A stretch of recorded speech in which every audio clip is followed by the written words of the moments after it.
400 years ago, London awoke to the sound of wheels and fire, a city stirring beneath the mist.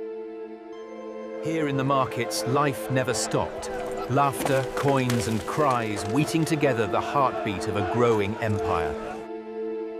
The Thames carried London's soul, its hopes, its hunger, its reach for a world far beyond these waters. Behind these walls, kings whispered of power, yet beyond their gates' mirrors, London's true spirit roamed free. In humble rooms, hands shaped London's bones, silent builders crafting a city that would outlive them all.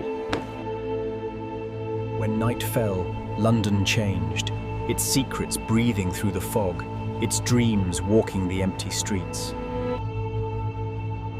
Then came the plague, and the city fell quiet. Yet even in mourning, London refused to die.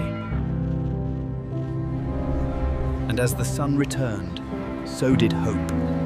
From sorrow and smoke, London rose again.